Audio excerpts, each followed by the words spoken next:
What's up everyone, Thralls Metal here once again. I'm the Crockneck and I decided to go through some more underrated albums. This time I'm going to touch on some stoner metal. I really haven't brought up stoner metal that much in here, and we really haven't reviewed much.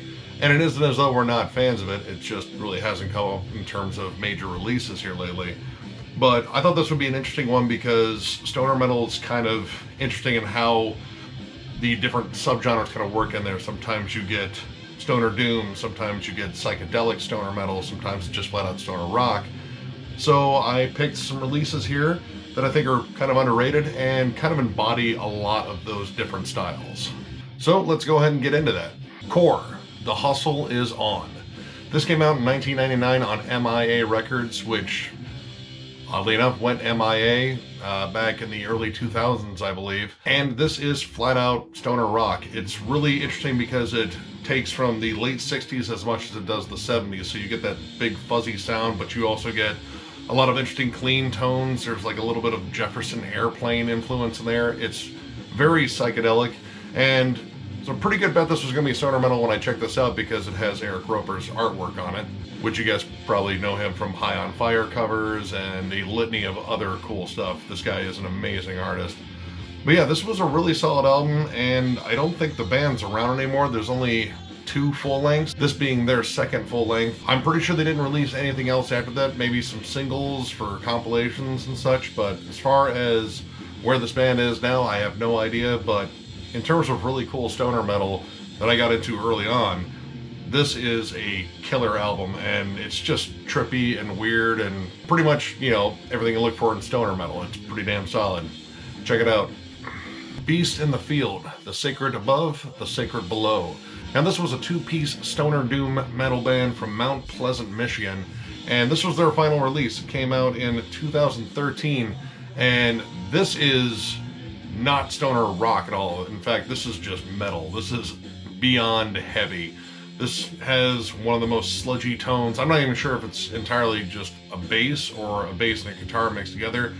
I know it's kind of similar to Black Cobra, if you guys are familiar with those guys, which if not, I'll have to bring them up in another video. This is sludgy, immense, dense sounding. It's just nasty. It's all instrumental too. This is just all about the power of the riff and the overall giant production on here, which this is murky as hell, but I think it's really well done for what they were going for. Really wish these guys were still around. They broke up in 2016, but if you can find any of their albums, definitely check these guys out. Slow Burn, Amusing the Amazing. This is the lone EP from this project. This was John Garcia's first post-Caius project, I believe. They pretty much put out this EP in 1996 and then broke up a year later. Now, I believe they've reformed in 2017, but they have not released anything, and John Garcia has a lot of different projects with Hermano and his own solo stuff. So who knows if they ever get around to releasing something else. But this was very similar to Caius. I think maybe a little bit more rock forward, like it was less about the atmosphere, it was more about just the straight up desert riff rock, stoner rock, desert punk even. Pilot of Dune definitely has a little bit of a punk flair to it. It's a really solid EP. It's a shame it really never went further than this, or at least so far it hasn't. But definitely check this out if you're a fan of Caius. There's pretty much a good chance you're going to like this, or you already know about this and you've already checked it out. Either way, check it out if you haven't, because it's good. Spiritu, self-titled. This is their lone full-length. This came out on Meteor City Records, and I was actually a big fan of that label. I think I have some compilations from them. I was buying pretty much anything that had that label because I knew it would be stoner metal, and I was really getting into that stuff. This is really awesome Black Sabbath worshipping stoner metal. There's a little bit of like sort of a bluesy tinge to some of the songs. I love the vocals on here. This guy has a great gruff singing voice. And another thing they did really well was atmosphere. Like, this is very atmospheric. The song's very long-winded. You have some nice little, like, kind of almost Tool-ish moments on here. Great production on this too. I really love the overall feel. And they did squeeze in a cool Captain Beefheart cover of Woman Tamer, which they did a great job on that.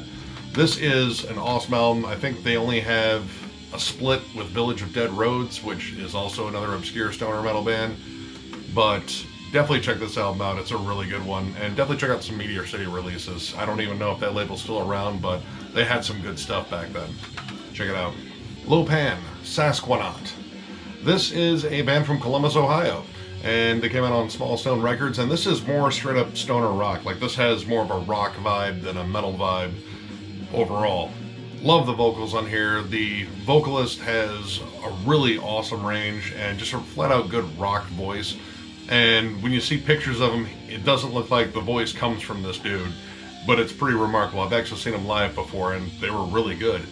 This has some really cool, like, stoner metal moments on there, though. Just small ones, especially the song Savage Henry, where it just kind of gets a little bit psychedelic or spacey. Now, their more recent stuff is definitely more straightforward rock. It's kind of lost a little bit of that stoner metal edge, or stoner rock edge, rather. But I still recommend checking out their recent stuff, but check out some of their earlier stuff. This is their second album, and they were still very much in that whole stoner rock vibe, and pretty much it continued on for the next couple of releases before they actually kind of had a little bit of a change. It's not that notable, but it is a little bit different, especially when it comes down to how the albums were produced. But definitely check out this band, check out this release in particular, because this one has some really good flat-out stoner rock stuff on it. Check it out. Spectral Haze, IEV, Transmutated, Nebula Remains. That is a mouthful of a title, but this is a really, really strange release, so it kind of makes sense it has a strange title. This is definitely more of the space rock side of stoner rock and stoner metal. Actually, this is more stoner metal, I think. This is pretty much them channeling like Hawkwind and Monster Magnet, but throwing in, of course, Black Sabbath and Deep Purple.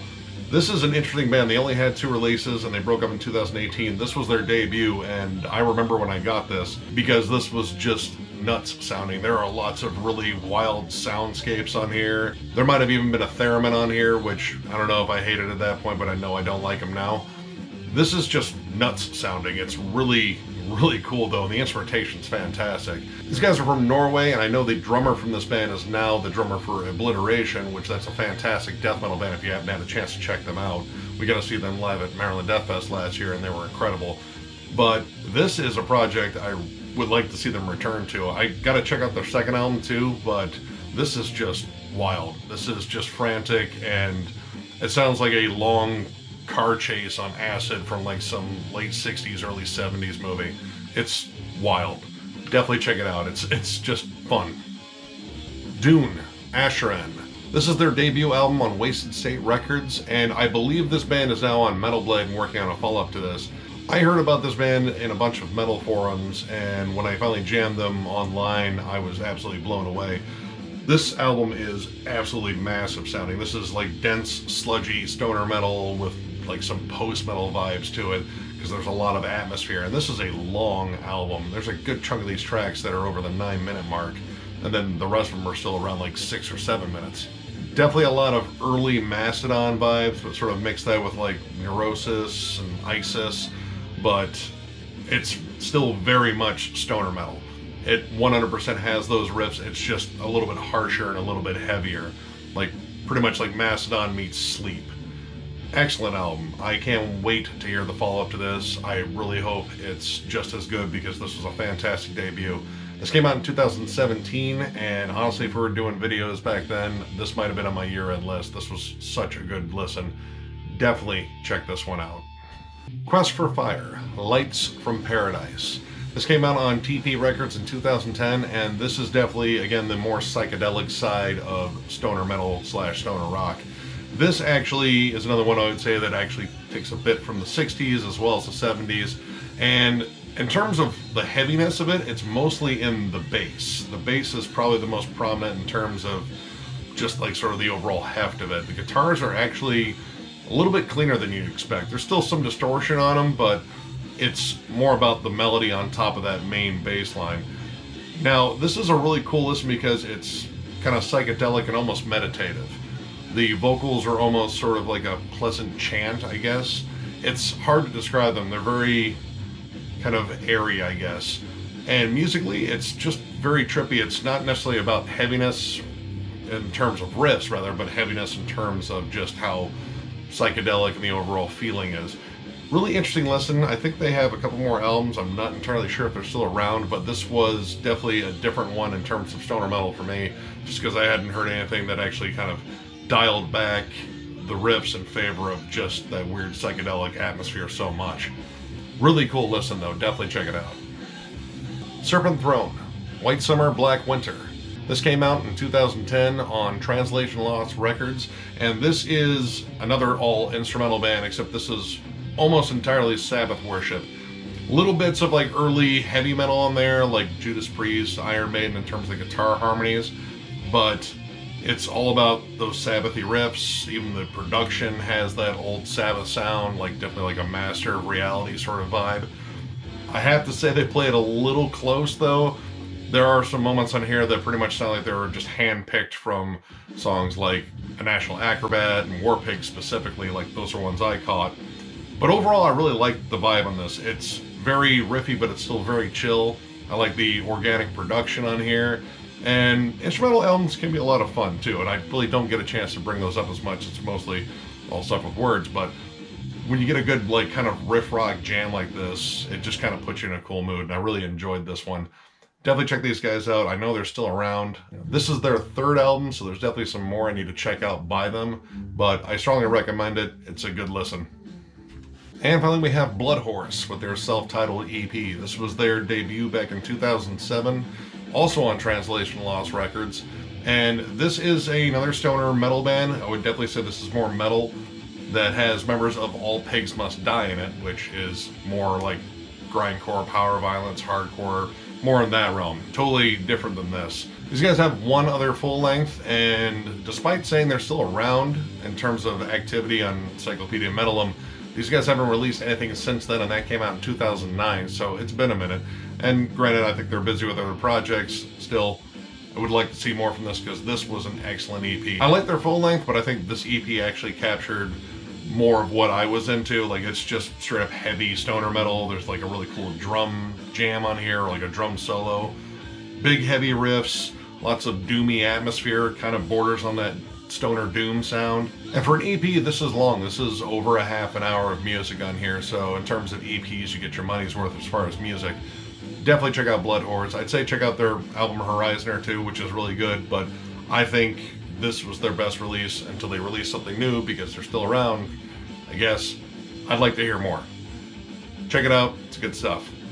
Alright, well that knocks out another one of these, and I don't know, I might stick with stoner metal for a little bit longer because I had quite a list of stuff. But also I have some doom metal I could go into, a lot of death metal, might even do some hardcore or something like that, because, you know, hardcore is pretty metal-ish, right? Yeah, whatever. Either way, I kind of want to keep doing these because these are just kind of fun to do. So, if you like the video, give it a thumbs up, and if you're new to the channel, subscribe because we do stuff like this all the time. Thank you very much, and I will catch you later.